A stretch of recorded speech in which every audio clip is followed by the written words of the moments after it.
ದತ್ತಗರು ಎಲ್ಲರಿಗೂ ನಮಸ್ಕಾರ.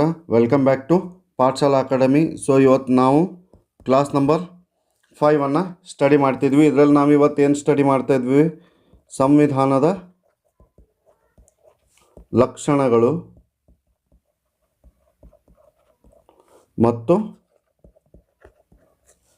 ಪ್ರಸ್ತಾವನೆ. ಅದಾದಮೇಲೆ ಏನು ಪ್ರೀವಿಯಸ್ ಇಯರ್ ಕ್ವಶನ್ ಪೇಪರ್ಸ್ಗಳನ್ನು ಕೂಡ ನಾವು ನೋಡಿಕೊಂಡು ಬರೋಣ. ಮೊದಲಿಗೆ ಸಂವಿಧಾನದ ಲಕ್ಷಣಗಳು.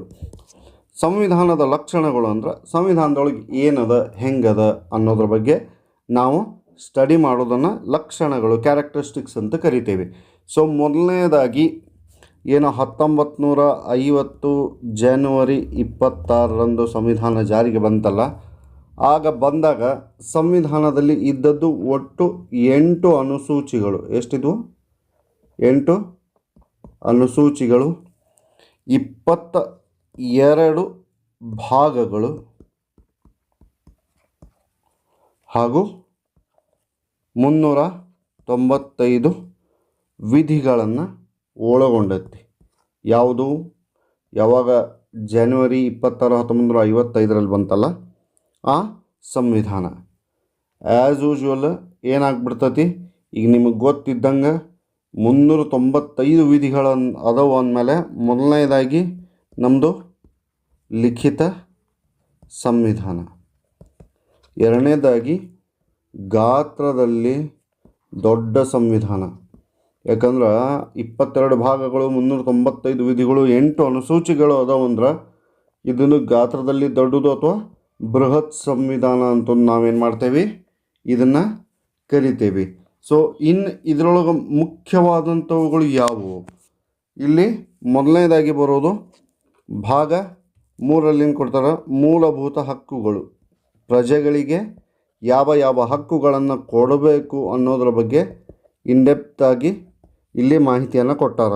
ಸೊ ನಾ ಈಗ ಸದ್ಯ ಭಾಗಗಳನ್ನು ಅಥವಾ ವಿಧಿಗಳನ್ನು ಯಾವುದನ್ನು ಹೇಳೋದಿಲ್ಲ, ಅದು ಯಾವಾಗ ಬರ್ತದೆ ಅವಾಗ ಹೇಳಿಬಿಡ್ತಾನೆ, ಅಂದರೆ ನಿಮಗೂ ಕ್ಲಾರಿಫೈ ಆಗ್ತದೆ. ನೆಕ್ಸ್ಟ್ ಏನು? ಮೂಲಭೂತ ಕರ್ತವ್ಯಗಳು. ಸೊ ಹಕ್ಕು ಒಂದು ಕೊಟ್ಬಿಟ್ರೆ ಸಾಕ, ಕರ್ತವ್ಯ ನಾವ್ಯಾಕೆ ಮಾಡೋಣ ಅಂತೀರೇನ? ಹಂಗಿರೋದಿಲ್ಲ. ದೇವರು ಒಂದು ಚಲೋದಿಟ್ಟರೆ ಅದ್ರ ಜೋಡಿ ಇನ್ನೊಂದು ಇಟ್ಟಬಿಟ್ಟಿರ್ತಾನೆ. ಹಂಗೆ ಇಲ್ಲೂ ಹಕ್ಕುಗಳು ನಿಮ್ದು ಎಷ್ಟಿರ್ತಾವೋ ಹಂಗೆ ನಿಮ್ಮ ಕರ್ತವ್ಯಗಳನ್ನು ನೀವು ಮಾಡಲೇಬೇಕಾದ. ಅವರು ಅದು ಇದನ್ನು 100% ಮಾಡ್ಬೇಕಂತಿಲ್ಲ, ಬಟ್ ಭಾರತೀಯರ ನಾನು ಈಗ ಹಕ್ಕುಗಳನ್ನು ಸಂವಿಧಾನದ ಅಡಿಯಲ್ಲಿ ಉಪಯೋಗಿಸ್ಕೊತಾನೆ ಅಂದ್ರೆ ಅದ್ರ ತಕ್ಕಂಗೆ ನಾನು ಕೆಲಸನೂ ಮಾಡ್ಬೇಕು. ಬರೀ ತಿಂದು ಕುಂತ್ರೆ ಕೆಲಸ ಮಾಡೋರು ಯಾರು? ಹಂಗೆ ಹಕ್ಕುಗಳನ್ನು ಪಡ್ಕೊಂಡ ಮೇಲೆಯೂ ನಾವು ಅದ್ರ ತಕ್ಕಂಗೆ ಏನು ಮಾಡಬೇಕು? ಕರ್ತವ್ಯಗಳನ್ನು ಪಾಲಿಸಬೇಕು. ಅದಾದಮೇಲೆ ನೆಕ್ಸ್ಟ್ ಏನು ಬರ್ತೈತಿ? ರಾಜನೀತಿ ನಿರ್ದೇಶಕ ತತ್ವಗಳು, DPSP ಅಂತ ಕರೀತಾರೆ ಇದನ್ನು. ಇದು DPSP ಅಂತ ಫೇಮಸ್ಸು. ಇದರೊಳಗೆ ಏನೈತಿ? ಒಂದು ಕಲ್ಯಾಣ ರಾಜ್ಯ ಆಗ್ಬೇಕಂದ್ರೆ ಏನು ಅನ್ನೋ ವಿಧಿಗಳು ಅದಾವು. ನೆಕ್ಸ್ಟ್ ಗಾಂಧೀಜಿಯವರ ಆಶಯಕ್ಕೆ ತಕ್ಕಂತೆ ವಿಧಿಗಳನ್ನು ಅದರಲ್ಲಿ ಅದಾವು. ಇದಾದಮೇಲೆ ಇನ್ನೊಂದು ಮೇನ್ ಇಂಪಾರ್ಟೆಂಟ್ ಆಸ್ಪೆಕ್ಟ್ ಇದು ಯಾವುದಂದ್ರೆ ನಮ್ಮ ಸಂವಿಧಾನವನ್ನು ಏನು ಹೇಳ್ರಿ, ನಮ್ಮ ಸಂವಿಧಾನವನ್ನು ಎರವಲು ಸಂವಿಧಾನ ಅಂತ ಕರೀತಾರೆ. ಏನು? ಎರವಲು ಸಂವಿಧಾನ ಅಂದ್ರೆ ಕೆಲವೊಂದಿಷ್ಟು ದೇಶಗಳಿಂದ ಕೆಲವೊಂದಿಷ್ಟು ಕಾಯ್ದೆಗಳನ್ನು ಹೊಳ್ಳಿ ನಮ್ಮ ಬ್ರಿಟಿಷರು ಏನು ಮಾಡಿ ಹೋದ್ರಲ್ಲ ಕಾಯ್ದೆಗಳು, ಅದರಲ್ಲಿಯೂ ಕೆಲವೊಂದಿಷ್ಟನ್ನು ನಾವು ತಗೊಂಡು ಎಲ್ಲ ಸೇರಿ ಇವ್ರದ್ದೊಂದಿಷ್ಟು, ಬ್ರಿಟಿಷರದೊಂದಿಷ್ಟು, ಅಮೇರಿಕಾದವ್ರದ್ದೊಂದಿಷ್ಟು, ಆಫ್ರಿಕಾದವ್ರದ್ದೊಂದಿಷ್ಟು, ಬ್ರಿಟನ್, ಇವನ್ನೆಲ್ಲ ಸೇರಿ ಒಂದು ಸಂವಿಧಾನವನ್ನು ನಾವು ಮಾಡೇವಿ. ಅದ್ಯಾವುದು? Indian constitution. ಸೊ ಯಾರ್ಯಾರಿಂದ ಏನೇನು ತೊಗೊಂಡ್ವಿ ಅನ್ನೋದು ಯಾಕೆ ಇಂಪಾರ್ಟೆಂಟ್ ಅಂದ್ರೆ, ಯೂಶ್ವಲಿ ಕ್ವಶನ್ಸನ್ನು ಮ್ಯಾಚ್ ದ ಫಾಲೋವಿಂಗ್ ಅಥವಾ ಕನ್ಸಿಡರ್ ದ ಫಾಲೋವಿಂಗ್ ಸ್ಟೇಟ್ಮೆಂಟ್ ಅಂತ ಕೊಟ್ಟಾಗವ 100% ಇದೊಂದು ಕ್ವಶನನ್ನು ಕೊಟ್ಟಿರ್ತಾನೆ. ಭಾಳ ಸತಿ ನಾವು ಆ ಕ್ವಶನ್ ಬಂದಿರೋದನ್ನು ನೋಡೇವಿ. ಹಾಗಾಗಿ ಫಸ್ಟಿಗೆ ಏನು ಮಾಡೋಣ? ಭಾರತ್ ಸರ್ಕಾರ ಕಾಯ್ದೆಯಿಂದ ಏನೇನು ತೊಗೊಂಡ್ರಿ ಇವರು? ಎಲ್ಲಿಂದ? ಭಾರತ್ ಸರ್ಕಾರ ಕಾಯ್ದೆ 1935ರಿಂದ ಏನೇನು ತಗೊಂಡ್ರು? ಮೊದಲನೇದಾಗಿ ಇಲ್ಲಿ ಇವ್ರು ತಗೊಂಡಿದ್ದು ಒಕ್ಕೂಟ ವ್ಯವಸ್ಥೆಯನ್ನು ತಗೊತಾರೆ. ಯಾವುದೋ ಒಕ್ಕೂಟ ವ್ಯವಸ್ಥೆ.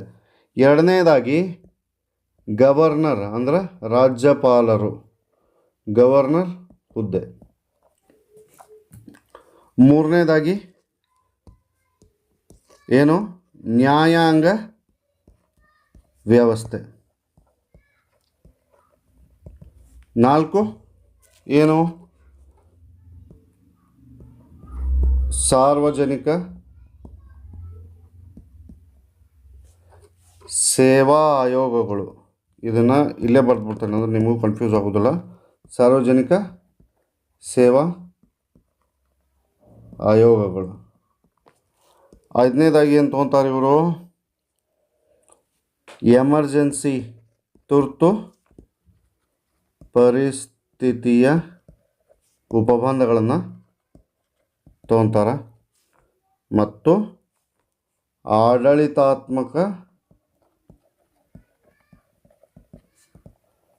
ವಿವರಣೆಗಳು. ಏನು ಹೇಳ್ರಿ? ಇಷ್ಟನ್ನು ಇವರು ಭಾರತ ಸರ್ಕಾರ ಕಾಯ್ದೆಯಿಂದ ತಗೊತಾರೆ. ಇನ್ನು ನೆಕ್ಸ್ಟು ಸೆಕೆಂಡ್ ಒನ್ ಯಾವುದು? ಏನಿದು ಬರವಲ್ದಲ್ರಿ? ಕೆಟ್ತಾನಿದ? ಹಾಂ, ಐದು. ನೆಕ್ಸ್ಟು ಬ್ರಿಟಿಷ್ ಸಂವಿಧಾನದಿಂದ ಏನೇನು ತಗೊಂಡ್ರು? ಇಲ್ಲಿ ಏನು ಮಾಡ್ತಾರೆ? ಫಸ್ಟ್ ಆ್ಯಂಡ್ ಫಾರ್ಮೋಸ್ಟ್ ಇಂಪಾರ್ಟೆಂಟ್ ಸಂಸದೀಯ ಪದ್ಧತಿ. ಯಾವುದೋ ಸಂಸದೀಯ ಪದ್ಧತಿಯನ್ನು ತೊಗೊತಾರೆ. ಸೆಕೆಂಡ್ ಒನ್ ಕಾನೂನಿನ ಅಧಿಪತ್ಯ, ಅಂದ್ರೆ ಕಾನೂನೇ ಲಾಸ್ಟ್ ಅದು ಹೆಂಗೆ ಹೇಳ್ತೈತೆ ಹಂಗೆ ಕೇಳಬೇಕು ಅಂತ. ಹಾಗಾಗಿ ಕಾನೂನಿನ ಅಧಿಪತ್ಯವನ್ನು ತೊಗೊತಾರೆ.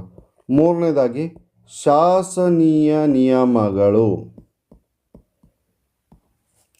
4ನೇದಾಗಿ ಏನು ತೊಗೊತಾರೆ? ಏಕಪೌರತ್ವ. ನಮ್ಮ ಕಡೆ ದ್ವಿಪೌರತ್ವಕ್ಕೆ ಅವಕಾಶವಿಲ್ಲ. ಅದನ್ನು ನಾವು ತೊಗೊಂಡಿದ್ದೆಲ್ಲಿಂದ? ಬ್ರಿಟನ್ ಸಂವಿಧಾನದಿಂದ. ಅದಾದಮೇಲೆ ಕ್ಯಾಬಿನೆಟ್ ಪದ್ಧತಿಯನ್ನು ಅಲ್ಲಿಂದನ ತೊಗೊತಾರೆ. ಅದಾದಮೇಲೆ ಸಂಸದರಿಗೇನು ಸೌಲಭ್ಯಗಳನ್ನು ಕೊಡಬೇಕಲ್ಲ,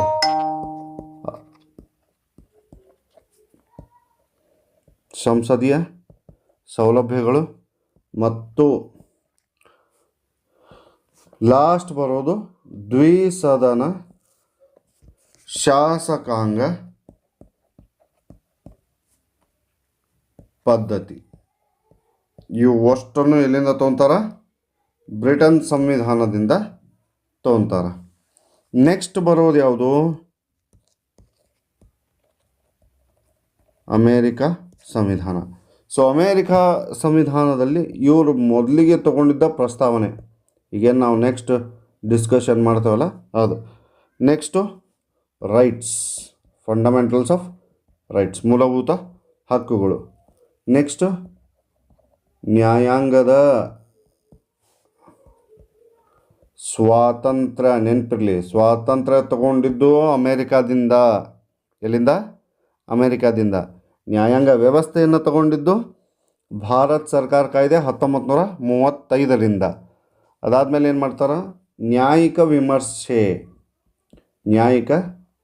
ವಿಮರ್ಶೆ. ನೆಕ್ಸ್ಟು ರಾಷ್ಟ್ರಾಧ್ಯಕ್ಷರ ಮಹಾಭಿಯೋಗ, ಅಂದ್ರೆ ಅವ್ರನ್ನ ಪದಚ್ಯುತಿ ಮಾಡುವಂತಹದ್ದು. ನೆಕ್ಸ್ಟ್ ಏನು ತೊಗೊಂತಾರ? ಸುಪ್ರೀಂ ಕೋರ್ಟು ಪ್ಲಸ್ ಹೈಕೋರ್ಟ್ ಏನಿರ್ತೈತಲ್ಲ ನ್ಯಾಯಾಧೀಶರು. ಅಂದರೆ ಇವ್ರು ನ್ಯಾಯಾಧೀಶರು ಹೆಂಗೆ ಆಗ್ಬೇಕು, ಏನು ಕ್ವಾಲಿಫಿಕೇಷನ್ ಇರಬೇಕು, ಅದರ ಬಗ್ಗೆ ಎಲ್ಲ ಡೀಟೇಲ್ಸ್. ಒಳ್ಳೆ ಅವ್ರು ಏನು ವರ್ಕ್ ಮಾಡ್ತಾರೆ, ಅವ್ರು ಹೆಂಗೆ ವರ್ಕ್ ಮಾಡಬೇಕು, ಅವರ ವರ್ಕಿಂಗ್ ಟೈಮ್, ಅವ್ರು ಎಷ್ಟು ವರ್ಷ ಅವ್ರಿಗೆ ವರ್ಕಿಂಗ್ ಲಿಮಿಟ್ ಇರಬೇಕು, ಪ್ರತಿಯೊಂದನ್ನು ಅಮೇರಿಕಾ ಸಂವಿಧಾನದಿಂದ ತೊಗೊತಾರೆ. ಲಾಸ್ಟಿಗೆ ಇವ್ರು ತೊಗೊಳ್ಳೋದು ಇದರಿಂದ ಏನು? ಉಪಾಧ್ಯಕ್ಷರ ಹುದ್ದೆ. ಯಾವುದು? ನಮ್ಮ ಕಡೆ ಉಪರಾಷ್ಟ್ರಪತಿಗಳದಾರಲ್ಲ, ಹಂಗೆ ಅಮೇರಿಕಾದಾಗ ಏನಿರ್ತಾರೆ? Vice president. ನಮ್ಮ ಕಡೆನೂ ಪ್ರೆಸಿಡೆಂಟ್ ಅಂತಾರೆ, ಬಟ್ ಕನ್ನಡದೊಳಗೆ ನಾವು ರಾಷ್ಟ್ರಪತಿ ಅಂತ ಕರಿತೀವಿ, ಅವರು ಪ್ರೆಸಿಡೆಂಟ್ ಅಂತ ಕರೀತಾರೆ. ಇನ್ನು ಐರ್ಲೆಂಡ್ ಸಂವಿಧಾನ ಎಷ್ಟು ಅದಾವ? 1 2 3 ಅದ್ವಾ? ರೈಟ್. ಸೊ ಈಗ 4 ಐರ್ಲೆಂಡ್. ಇದನ್ನು ಮಾತ್ರ ಎಷ್ಟು ಸಲ ಕೇಳ್ಯಾನ ಅಂದ್ರೆ ಕ್ವಶನ್ ಪೇಪರ್ನಾಗ, ಬೇರೆ ಏನಿಲ್ಲ. DPSP ಎಲ್ಲಿಂದ ತೊಗೊಂಡಿವಿ, DPSP ಎಲ್ಲಿಂದ ತೊಗೊಂಡಿವಿ ಆಗಲೇ ಹೇಳಿದ್ನಲ್ಲ ಗೋವಿಂದ. ರಾಜನೀತಿ ನಿರ್ದೇಶಕ ತತ್ವಗಳನ್ನು DPSP directive principles of state policies ಅಂತ ಕರಿತೇವೆ. ಇದನ್ನ ಅದಕ್ಕೆ DPSP ಇನ್ ಶಾರ್ಟ್ ಫಾರ್ಮ್ ಆಗಿ ಅಂತೇವೆ. ನೆಕ್ಸ್ಟ್ ಏನು ತೊಗೊಂತಾರ? ರಾಜ್ಯಸಭೆಗೆ ಸದಸ್ಯರನ್ನು ನಾಮಕರಣ ಮಾಡೋದು. 12 ಜನ ಸದಸ್ಯರನ್ನು ನಾಮಕರಣ ಮಾಡ್ತಾರೆ ನಮ್ಮ ರಾಷ್ಟ್ರಪತಿಗಳು, ಗೊತ್ತಿರ್ಬೋದು ನಿಮ್ಗೆ. ಅದನ್ನು ಇದ್ರ ಮೇಲೂ ಕ್ವಶನ್ ಆಗೈತಿ, ಇದ್ರ ಮೇಲೂ ಕ್ವಶನ್ ಆಗೈತಿ. ನೆಕ್ಸ್ಟು ರಾಷ್ಟ್ರಾಧ್ಯಕ್ಷರು ಅಂದರೆ ನಮ್ಮ ಪ್ರೆಸಿಡೆಂಟ್, ಇವರ ಚುನಾವಣಾ ವಿಧಾನ ಎಲ್ಲಿಂದ ತೊಗೊತೇವೆ ನಾವು? ಐರ್ಲೆಂಡ್ ಸಂವಿಧಾನದಿಂದ ಇವನಷ್ಟನ್ನು ನಾವು ತೊಗೊತೇವೆ. ನೆಕ್ಸ್ಟ್ ಯಾವ್ದು ಬರ್ತೈತಿ? ನೆಕ್ಸ್ಟ್ ಬರೋದು ಕೆನಡಾ ಸಂವಿಧಾನ. ಯಾವುದು? Number 5 Canada. ಇಲ್ಲಿಂದ ನಾವೇನು ತೊಗೊತೇವೆ? ಒಕ್ಕೂಟ ವ್ಯವಸ್ಥೆಯ ಮಾದರಿ. ಏನೋ ಒಕ್ಕೂಟ ವ್ಯವಸ್ಥೆಯ ಮಾದರಿ. ಹಿಂಗಂದ್ರೆ ಏನು? ಹಿಂಗಂದ್ರೆ ಏನಿಲ್ಲ, ಸಿಂಪಲಾಗಿ ಹೇಳ್ತೀನಿ. ಪ್ರಬಲ ಕೇಂದ್ರ, ನಮ್ಮ ಕಡೆ ಇರೋದು ಪ್ರಬಲ ಕೇಂದ್ರ ಸರ್ಕಾರ. ಯಾವುದು? ಸರ್ಕಾರ ಸ್ಟ್ರಾಂಗ್ ಇರೋದು ಕೇಂದ್ರದಾಗ. ಹೆಚ್ಚು ಕಮ್ಮಿ ಆದ್ರೆ ಸ್ಟೇಟನ್ನು ಡಿಸಾಲ್ವ್ ಮಾಡಿಬಿಡ್ತಾರೆ. ಹೌದಾ? ಸ್ಟೇಟ್ ಅಸೆಂಬ್ಲಿನ ಡಿಸಾಲ್ವ್ ಮಾಡ್ತಾರೆ. ಇದನ್ನು ನಾವು ಎಲ್ಲಿಂದ ತೊಗೊಂಡೇವಿ? ಕೆನಡಾದಿಂದ ತೊಗೊಂಡೇವಿ. ಹೊಳ್ಳಿ ಇವರು ಇಲ್ಲಿ ಇನ್ನೊಂದು ಸೇಮ್ ತೊಗೊತಾರೆ. ಏನು? ಶೇಷಾಧಿಕಾರಗಳನ್ನು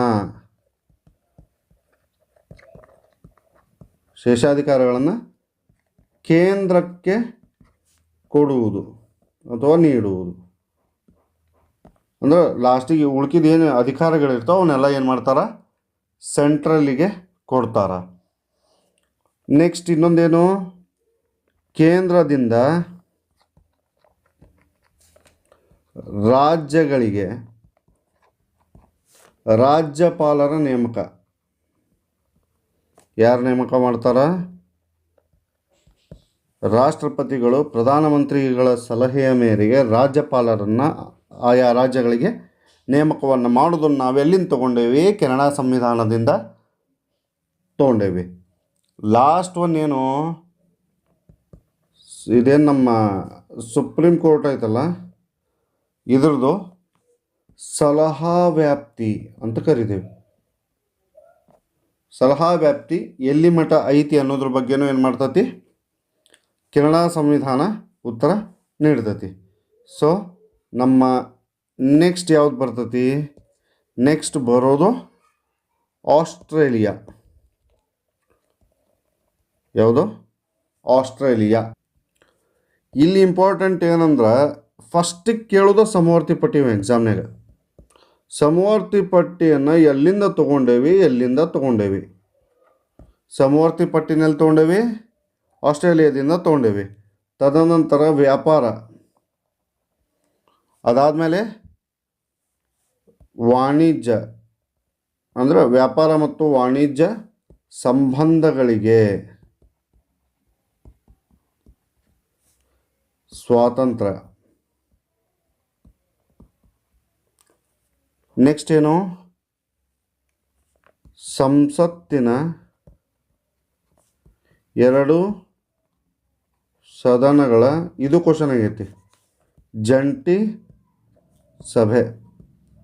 ಕ್ವಶನ್ ಆಗೈತಿ ಅನ್ನೋದಕ್ಕಿಂತ ಇದೊಂದು ಈ ಸಮವರ್ತಿ ಪಟ್ಟಿ ಒಂದು ಭಾಳ ಸಲ ಕ್ವಶನ್ ಆಗ್ಯಾವು. ಸೊ ನೆಕ್ಸ್ಟು ಈ ಪೇಜ್ ತುಂಬಿತು.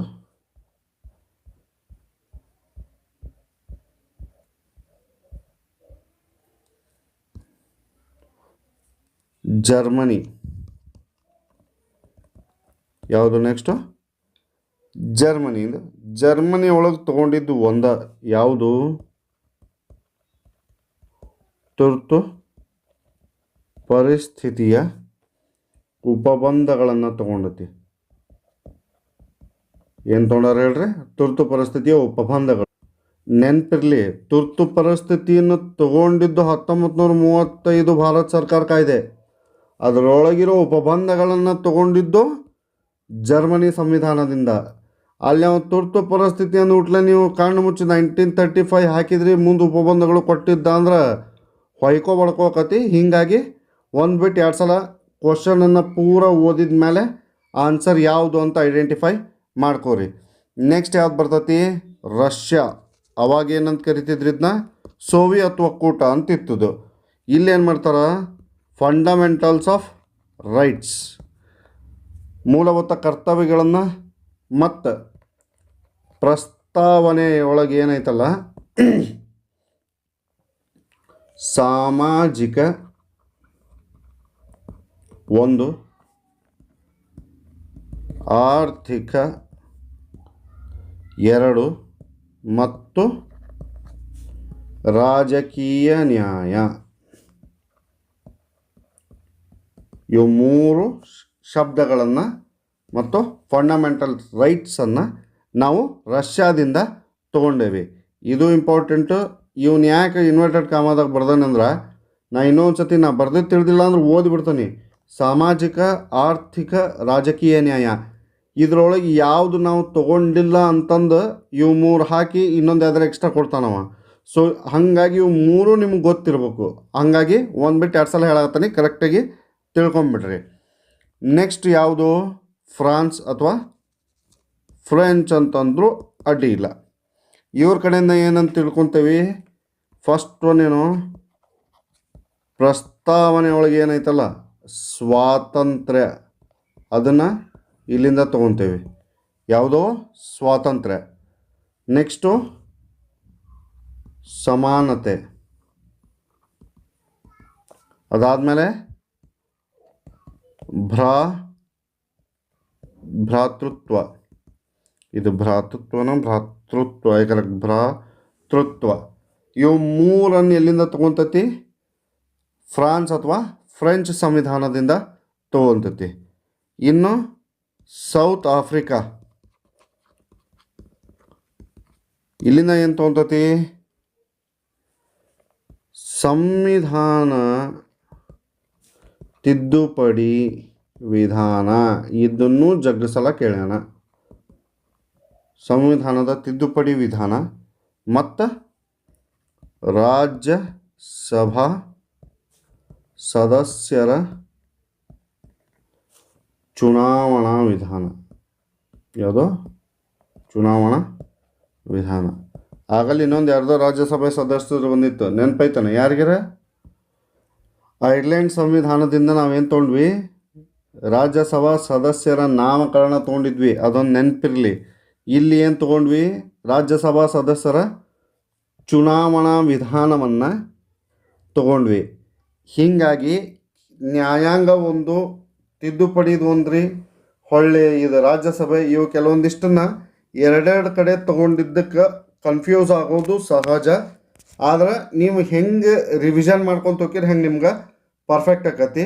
ಲೆಕ್ಕ ಹಾಕಿದ್ರೆ ಟೋಟಲ್ ಎಷ್ಟು ದೇಶದಿಂದ ನಾವು ಏನೇನು ತೊಗೊಂಡ್ವಿ ಅಂತಂದು, ಭಾರತ ಸರ್ಕಾರ ಕಾಯ್ದೆ 1935 ಒಂದು ಬಿಟ್ರೆ ಹೆಚ್ಚು ಕಡಿಮೆ 9 ದೇಶದಿಂದ ನಾವು ಕೆಲವೊಂದಿಷ್ಟು ಕಾನೂನುಗಳನ್ನು ಎರವಲು ಪಡೆದುಕೊಂಡು ನಮ್ಮ ಭಾರತ ಸಂವಿಧಾನವನ್ನು ಏನು ಮಾಡಿದ್ವಿ? ರಚಿಸಿದ್ವಿ. ಇದು ಭಾರತ ಸಂವಿಧಾನದ ಪ್ರಮುಖ ಲಕ್ಷಣ. ಇನ್ನು ನೆಕ್ಸ್ಟ್ ಏನು ಮಾಡೋದು?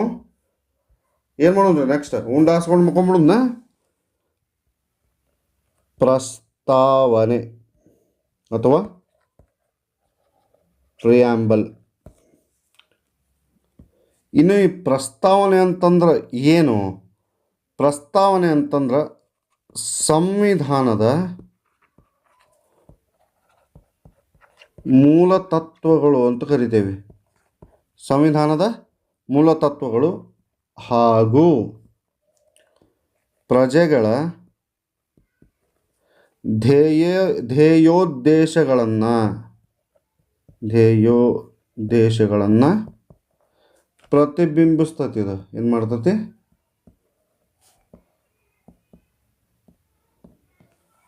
ಸಂವಿಧಾನದ ಮೂಲ ತತ್ವಗಳನ್ನು ಹಾಗೂ ಪ್ರಜೆಗಳ ಧ್ಯೇಯೋದ್ದೇಶಗಳನ್ನು ಬಿಂಬಿಸುವುದಕ್ಕೆ ನಾವೇನಂತ ಕರಿತೇವೆ?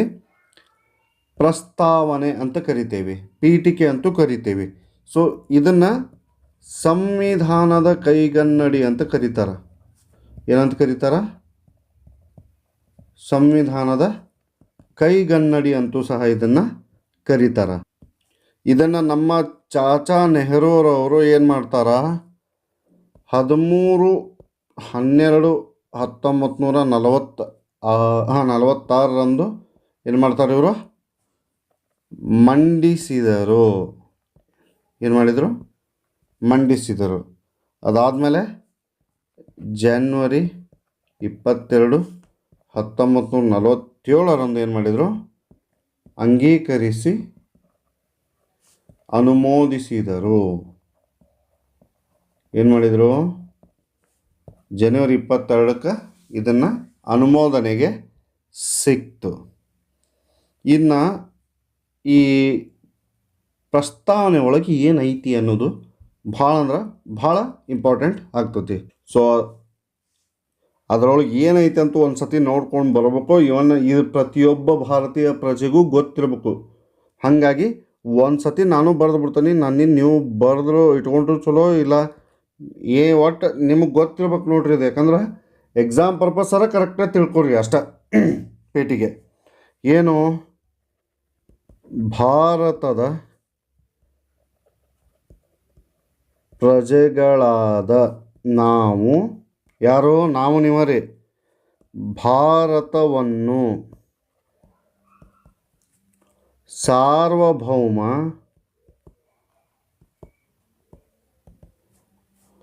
ಸಮಾಜವಾದಿ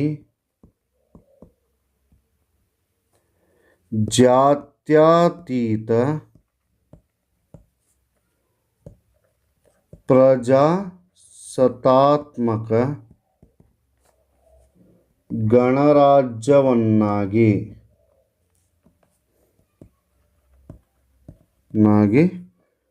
ರೂಪಿಸುವುದಕ್ಕಾಗಿ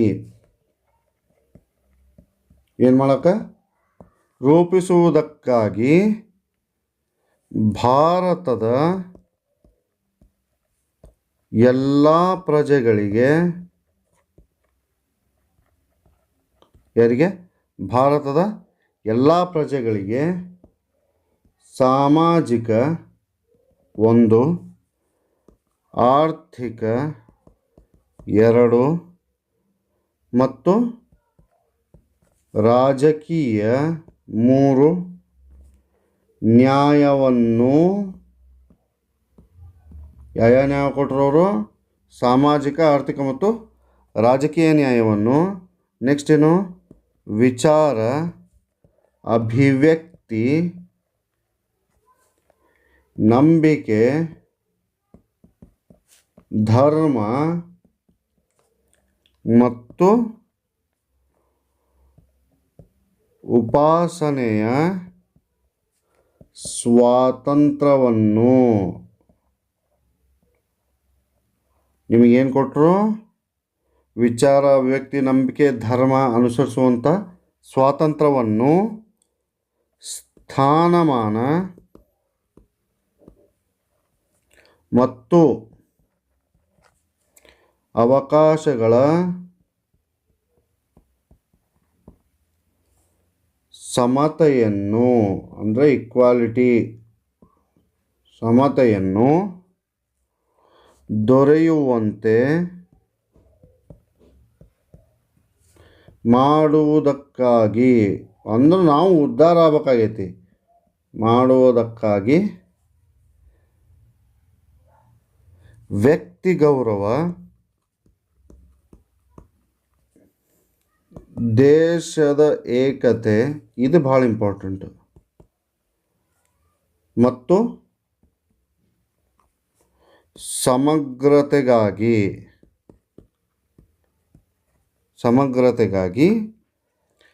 ಎಲ್ಲರಲ್ಲಿ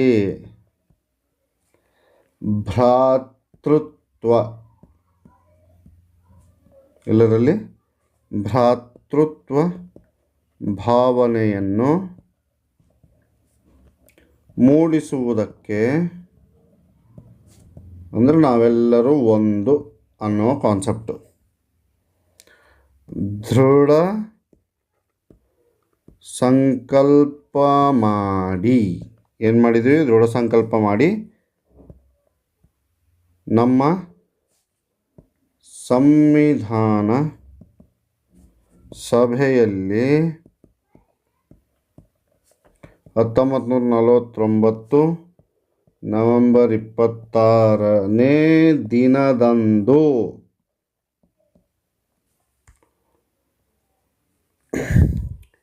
ಈ ಸಂವಿಧಾನವನ್ನು ನಮಗೆ ನಾವೇ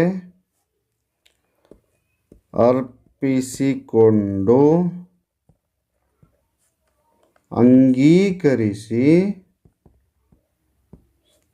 ಶಾಸನವಾಗಿ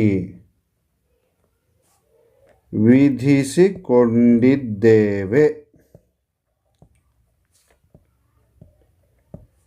ಇದು ನಮ್ಮ ಪೀಠಿಕೆ ಅಥವಾ ಏನಂತ ಕರೀತಾರೆ ಇದಕ್ಕೆ?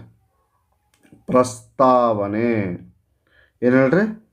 ಭಾರತದ ಪ್ರಜೆಗಳಾದ ನಾವು ಭಾರತವನ್ನು ಸಾರ್ವಭೌಮ ಸಮಾಜವಾದಿ ಜಾತ್ಯತೀತ ಪ್ರಜಾಸತ್ತಾತ್ಮಕ ಗಣರಾಜ್ಯವನ್ನಾಗಿ ರೂಪಿಸುವುದಕ್ಕಾಗಿ ಭಾರತದ ಎಲ್ಲ ಪ್ರಜೆಗಳಿಗೆ ಸಾಮಾಜಿಕ ಆರ್ಥಿಕ ಮತ್ತು ರಾಜಕೀಯ ನ್ಯಾಯವನ್ನು, ವಿಚಾರ ಅಭಿವ್ಯಕ್ತಿ, ನಂಬಿಕೆ, ಧರ್ಮ ಮತ್ತು ಉಪಾಸನಾ ಸ್ವಾತಂತ್ರ್ಯವನ್ನು, ಸ್ಥಾನಮಾನ ಮತ್ತು ಅವಕಾಶಗಳ ಸಮತೆಯನ್ನು ದೊರೆಯುವಂತೆ ಮಾಡುವುದಕ್ಕಾಗಿ, ವ್ಯಕ್ತಿ ಗೌರವ, ದೇಶದ ಏಕತೆ ಮತ್ತು ಸಮಗ್ರತೆಗಾಗಿ ಎಲ್ಲರಲ್ಲಿ ಭ್ರಾತೃತ್ವ ಭಾವನೆಯನ್ನು ಮೂಡಿಸುವುದಕ್ಕೆ ದೃಢ ಸಂಕಲ್ಪ ಮಾಡಿ ನಮ್ಮ ಸಂವಿಧಾನದ ಸಭೆಯಲ್ಲಿ 1949 ನವೆಂಬರ್ 26ನೇ ದಿನದಂದು ಈ ಸಂವಿಧಾನವನ್ನು ನಮಗೆ ನಾವೇ ಅರ್ಪಿಸಿಕೊಂಡು ಅಂಗೀಕರಿಸಿ ಶಾಸನವಾಗಿ ವಿಧಿಸಿಕೊಂಡಿದ್ದೇವೆ. ಇದಷ್ಟು ಏನೇನು ಹೇಳ್ರಿದೆ? ಇದು ಪ್ರಿಯಾಂಬಲ್ ಅಂದ್ರೆ ಪ್ರಸ್ತಾವನೆ. ಇದು ಹೆಂಗಪ್ಪ ಅಂದ್ರೆ ಫಾರ್ ಎಕ್ಸಾಂಪಲ್ ಈಗ ನೀವು ಎಂಟೈರ್ ಕಾನ್ಸ್ಟಿಟ್ಯೂಷನ್ ಓದ್ಬೇಕಂದ್ರೆ ಅದರೊಳಗೆ ಏನೈತಿ ಅನ್ನೋದನ್ನು ಇನ್ಡೈರೆಕ್ಟಾಗಿ ಇದ್ರಾಗ A to Z ಕೊಟ್ಬಿಟ್ಟಾರ ಅವರು. ನಾವು ಪ್ರಜೆಗಳಿಗೆ ಏನೇನು ಕೊಟ್ಟೇವಿ, ಹೆಂಗಿರ್ಬೇಕು ಅದ್ರ ಬಗ್ಗೆ ಪಿನ್ ಟು ಪಿನ್ ಮಾಹಿತಿಯನ್ನು ಕೊಟ್ಟಿದ್ದಕ್ಕೆ ಇದನ್ನೇನಂತ ಇದು ನಮ್ಮ ಭಾರತ ಸಂವಿಧಾನದಲ್ಲಿ ಇದಕ್ಕಾದಂಥ ಒಂದು ತೂಕ ಐತಿ. ಈಗ ಎಕ್ಸಾಮ್ ಪರ್ಪಸಿಗೆ ಹೇಳ್ಬೇಕಂದ್ರೆ ಈಗ ಸಾರ್ವಭೌಮ ಅಂದ್ರೇನು, ಸಮಾಜವಾದಿ, ಜಾತ್ಯತೀತ, ಪ್ರಜಾಸತ್ತಾತ್ಮಕ, ಗಣರಾಜ್ಯ ಇವನ್ ಪ್ರತಿಯೊಂದು ಹೇಳ್ಬೋದು. ಬಟ್ ಅದರ ಮೇಲೆ ನಾವು ಕ್ವಶನ್ ಕೇಳುವುದಿಲ್ಲ. ಇವು ವರ್ಡಿಂಗ್ಸ್ ಹೆಂಗೆ ಇದು 1 2 3 4 5 ಇದ್ರ ಮೇಲೆ ಕೇಳ್ತಾನವ. ಈ ಫಾರ್ ಎಕ್ಸಾಂಪಲ್ ಈಗ ಪ್ರಿಯಾಂಬಲ್ಲೊಳಗೆ ಯಾವ ರೀತಿ ಲೈನಿಂಗ್ ಐತಿ ಹೇಳ್ರಿ ಅಂತಂದು ಈ 1 2 3 4 ಸಾರ್ವಭೌಮ ಸಮಾಜವಾದಿ ಪ್ರಜಾಸತ್ತಾತ್ಮಕ, ಸಾರ್ವಭೌಮ ಸಮಾಜವಾದಿ ಜಾತ್ಯತೀತ ಪ್ರಜಾಸತ್ತಾತ್ಮಕ ಗಣರಾಜ್ಯ ಇದನ್ನು ನೀವು ನೆನಪಿಟ್ಕೊಂಡ್ಬಿಟ್ರೆ ಅವಲ್ಲಿ ಜಂಬಲ್ ಮಾಡಿರ್ತಾನೆ. ಇದನ್ನಿಲ್ಲಿ ಹಾಕಿ ಹಿಂದೆ ಮುಂದೆ ಮಾಡಿ. ಸೊ ಅವಾಗ ನಿಮ್ಗಲ್ಲಿ ಒಂದು ಮಾರ್ಕ್ಸ್ ಲೂಸ್ ಆಗಬಾರ್ದು ಅಂದ್ರೆ ಇದನ್ನು ನೀವು ಚಂದಾಗ ನೋಡಿ ಇಟ್ಕೋಬೇಕು. ಇದು ಏನೋ ನಮ್ಮ ಪ್ರಿಯಾಂಬಲ್. ಏನು ಹೇಳ್ರಿ ಅದು? ಪ್ರಿಯಾಂಬಲ್. ಸೊ ನೆಕ್ಸ್ಟ್ ಇನ್ನು ಈ ಪ್ರಿಯಾಂಬಲ್ ಬಗ್ಗೆ ಕೆಲವೊಂದಿಷ್ಟು ಮಾನ್ಯರು ಕೆಲವೊಂದಿಷ್ಟನ್ನು ಹೇಳ್ಯಾರ. ಅದನ್ನು ನಾವು ನೋಡಿಕೊಂಡು ನೆಕ್ಸ್ಟ್ ಸೀದಾ ಏನು ಮಾಡೋಣ, question paper previous year question ಪೇಪರ್ನ ಸಾಲ್ವ್ ಮಾಡ್ಕೊತ ಹೋಗೋಣ.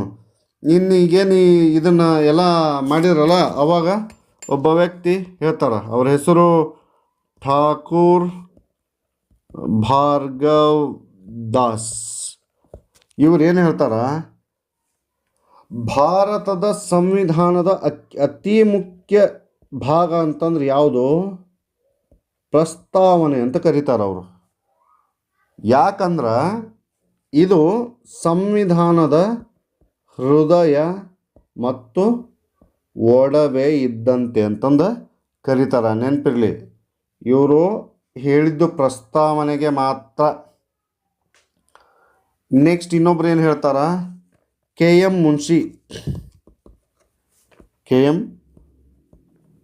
ಮುನ್ಷಿ ಏನು ಹೇಳ್ತಾರೆ ಇವರು, ರಾಜಕೀಯ ಜಾತಕ ಅಂತ ಕರೀತಾರೆ. ಇವರು ಏನಂತ ಕರೀತಾರೆ ಇದನ್ನ? ರಾಜಕೀಯ ಜಾತಕ. ಇದು ಕ್ವಶನ್ ಆಗ್ಯಾವ್ರಿ. ಹೀಗಾಗಿ ಇವನು ಹೇಳಲೇಬೇಕಾಗಿತ್ತು, ಹಾಗಾಗಿ ಅದನ್ನು ಹೇಳೇನಿ. ಇನ್ನು ನಾವು ಏನು ಮಾಡೋಣ, ಸೀದಾ ಕ್ವಶನ್ ಪೇಪರ್ ಬಿಡ್ಸಕ್ಕೆ ಸ್ಟಾರ್ಟ್ ಮಾಡಿಬಿಡೋಣ. ನಾವೀಗೇನು ಮಾಡೋಣ, ಫಸ್ಟ್ ನಿನ್ನೆ ಹೇಳ್ದಂಗೆ ರಚನಾ ಸಭೆ ಮೇಲಿನೂ ನಾನು ಯಾವ ಕ್ವಶನ್ಸ್ ಇದನ್ನ ಮಾಡಲೇ ಇಲ್ಲ. ಹಾಗಾಗಿ ಫಸ್ಟಿಗೆ ರಚನಾ ಸಭೆದು ಕ್ವಶನ್ ಆನ್ಸರ್ಸ್ ಮುಗಿಸ್ಕೊಂಡು ಅಲ್ಲಿಂದ ನೆಕ್ಸ್ಟ್ ಏನು ಮಾಡೋಣ, ಪ್ರಿಯಾಂಬಲ್ ಮತ್ತು ಕ್ಯಾರೆಕ್ಟರಿಸ್ಟಿಕ್ಸ್ ಏನದವಲ್ಲ ಅದ್ರ ಮೇಲೆ ಕ್ವಶನ್ಸನ್ನು ನೋಡೋಣ. ಸೊ ಫಸ್ಟ್ ಕ್ವಶನ್ ಏನು, ಸಂವಿಧಾನದ ವರ್ಗೀಕರಣವನ್ನು ಪ್ರಪ್ರಥಮ ಬಾರಿಗೆ ನೀಡಿದವರು ಯಾರು? ಅರಿಸ್ಟಾಟಲು, ಪ್ಲೇಟೋ, ಸಾಕ್ರೆಟಿಸ್, ಮಾಂಟೆಸ್ಕೋ ಅಂತ ಕೊಟ್ಟರು. ಸೊ ಫಸ್ಟ್ ಆನ್ಸರ್ ಯಾವುದು? ಅರಿಸ್ಟಾಟಲು. ನಾನು ನಿಮ್ಗೆ ಆಲ್ರೆಡಿ ಇದನ್ನು ಎಕ್ಸ್ಪ್ಲೇನ್ ಮಾಡೇನಿ, ಹಾಗಾಗಿ ಇದ್ರಾಗ ಏನು ಎಕ್ಸ್ಪ್ಲೇನ್ ಮಾಡೋಕ್ಕೆ ಹೋಗೋದಿಲ್ಲ. ಸಂವಿಧಾನದ ಪದವನ್ನು ಆಧುನಿಕ ಪರಿಭಾಷೆಯಲ್ಲಿ ಪ್ರಥಮವಾಗಿ ಯಾರು ಬಳಸಿದ್ರು ಅಂತ ಐತಿ, ಅಂದರೆ ಯಾವ ಶತಮಾನದಾಗ ಬಳಸಿದ್ರು ಅಂತ. 18, 19, 20, 21. So answer 18. ನೆಕ್ಸ್ಟ್, ಭಾರತ ಸಂವಿಧಾನ ರಚನಾ ಸಭೆಯ ಸದಸ್ಯರುಗಳು ಏನಾಗಿದ್ದರು, ಹೆಂಗೆ ಸೆಲೆಕ್ಟ್ ಆಗಿದ್ರು ಅಂತ ಕೇಳತ್ತಾರೆ.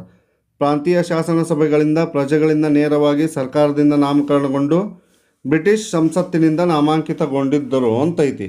ಸೊ ಅದರೊಳಗೆ ರೈಟ್ ಆನ್ಸರ್ ಯಾವುದು? ಪ್ರಾಂತೀಯ ಶಾಸನ ಸಭೆಗಳಿಂದ ಚುನಾಯಿತರಾಗಿದ್ದರು ಅವರು. ನೆಕ್ಸ್ಟ್, ಭಾರತದ ಕರಡು ಸಂವಿಧಾನದ ಕರಡನ್ನು ಅಂಗೀಕರಿಸಿದ್ದು ಯಾವಾಗ ಅಂತೈತಿ. ಈ ಕ್ವಶನಿಗೆ ಆನ್ಸರ್ ನಾ ಮಾಡೋದಿಲ್ಲ, ಈ ಕ್ವಶನಿಗೆ ಆನ್ಸರ್ ನೀವು ಮಾಡ್ಬೇಕಾಕತಿ. ನೆಕ್ಸ್ಟ್, ಭಾರತ ಸಂವಿಧಾನವು ನೈಜವಾಗಿ ಯಾವಾಗ ರಚಿತವಾಗಿದ್ದು ಅಂತೈತಿ. ಇದನ್ನು ನೀವು ಆನ್ಸರ್ ಮಾಡಿರಿ. ಭಾರತ ಸಂವಿಧಾನದ ರಚನಾ ಸಭೆಯಿಂದ ಯಾವ ದಿನದಂದು ಭಾರತ ಸಂವಿಧಾನವು ಅನುಷ್ಠಾನಗೊಂಡಿತ್ತು ಅಂತ ಕೇಳೋಣವ. ಸೊ ಅನುಷ್ಠಾನಗೊಂಡಿದ್ದು ಯಾವಾಗ? ಆನ್ಸರ್ ನೀವೇ ಮಾಡಿರಿ. ಭಾರತ ಸಂವಿಧಾನದ 8ನೇ ಅನುಸೂಚಿಯಲ್ಲಿ ಕೆಳಗಿನ ಯಾವ ವಿಷಯವಿದೆ? ಇದು actually out of the syllabus, ನಾನು ಆನ್ಸರ್ ಮಾಡ್ತೀನಿ. ಭಾಷೆಗಳ ಬಗ್ಗೆ ಐತಿದು. ನೆಕ್ಸ್ಟ್, ಸಂವಿಧಾನದ 8ನೇ ಶೆಡ್ಯೂಲ್ನಲ್ಲಿ ಎಷ್ಟು ಭಾಷೆಗಳಿವೆ? ಆವಾಗ 18 ಇದ್ವು, ಈಗ ಹೆಚ್ಚಿಗೆ ಅದಾವು. ಸೊ ಇವು ಕೆಲವೊಂದಿಷ್ಟು ಔಟ್ ಆಫ್ ದ ಸಿಲೆಬಸ್ ಬಂದವು, ಏನು ಮಾಡೋಕ್ಕೆ ಬರೋದಿಲ್ಲ. ಕ್ವಶನ್ ಪೇಪರ್ ತೆಗಿಯೋರು ಒಂದು ಸ್ವಲ್ಪ ಮಕ್ಕೊಂಡಿದ್ದಂತ ಕಾಣ್ತೈತಿ, ನೀವು ಸಂಭಾಳಿಸ್ಕೋಬೇಕು. ಅಭಿಮಾನಿ ದೇವರುಗಳು ಅಂತ ಹೇಳ್ತಾ ಎಸ್ ಈಗ ಬಂತಲ್ಲ. ನೆಕ್ಸ್ಟ್, ಭಾರತ ಸಂವಿಧಾನದ 8ನೇ ಪರಿಶಿಷ್ಟದಲ್ಲಿ, ಓಕೆ ಇದು ಔಟ್ ಆಫ್ ದ ಸಿಲೆಬಸ್ಸು, ಯಾರ ಶಿಫಾರಸಿನ ಮೇಲೆಗೆ ರಾಜ್ಯಾಂಗ ಸಭೆಯು ರಚನೆಯಾಯಿತು? ಇದು ಕ್ಯಾಬಿನೆಟ್ ನಿಯೋಗದ ಇದ್ರ ಮೇಲೆ ಏನಕ್ಕತಿ, ಕಾರ್ಯಾಂಗ ರಚನೆ ಆಕ್ಕತಿ. ಸೊ ನೆಕ್ಸ್ಟ್ ಏನು, ಹೊಂದಿಸಿ ಬರೆಯಿರಿ. ಹೊಂದಿಸಿ ಬರೆಯಿರಿ ಇಲ್ಲಿ ಏನು ಮೂಲಭೂತ ಹಕ್ಕುಗಳು, ಸಂಸದೀಯ ಪದ್ಧತಿ, ತುರ್ತು ಪರಿಸ್ಥಿತಿ, DPSP ಕೊಟ್ಟಾನ. ಯಾವ್ಯಾವ ಎಲ್ಲಿಂದ ತೊಗೊಂಡಿರಿ ಅಂತಂದು ನೀವೇನು ಮಾಡಬೇಕು, ಹೇಳಬೇಕು. ಸೊ ಫಸ್ಟ್ ಒನ್ ಏನು, ಏಕ್ ಯಾವುದು? ಮೂಲಭೂತ ಹಕ್ಕುಗಳು ಎಲ್ಲಿಂದ ತೊಗೊಂಡ್ವಿ? ಅಮೇರಿಕಾದಿಂದ ತೊಗೊಂಡ್ವಿ. ಸೊ ಸಂಸದೀಯ ಪದ್ಧತಿ ಬ್ರಿಟನ್ನಿಂದ ತೊಗೊಂಡ್ವಿ. ತುರ್ತು ಪರಿಸ್ಥಿತಿಯ ಒಪ್ಪಂದಗಳನ್ನು ಎಲ್ಲಿಂದ ತೊಗೊಂಡ್ವಿ? ಜರ್ಮನಿ ತುರ್ತು ಪರಿಸ್ಥಿತಿ. ಅದಾದಮೇಲೆ DPSP ಎಲ್ಲಿಂದ ತೊಗೊಂಡ್ವಿ? ಐರ್ಲೆಂಡ್ ಸಂವಿಧಾನದಿಂದ ತೊಗೊಂಡ್ವಿ. ನೆಕ್ಸ್ಟ್, ಹೊಂದಿಸಿ ಬರೆಯಿರಿ ಸೇಮ್ ಯಾವುದು? DPSP ಈಗ ಹೇಳೀನಿ ಮತ್ತೋದ ಬಂದೈತಿ. DPSP ಎಲ್ಲಿಂದ ತೊಗೊಂಡ್ವಿ ನಾವು? ಗೊತ್ತಿದ್ದಿದ್ದು ಫಸ್ಟ್ ಹಾಕಿಬಿಡ್ರಿ.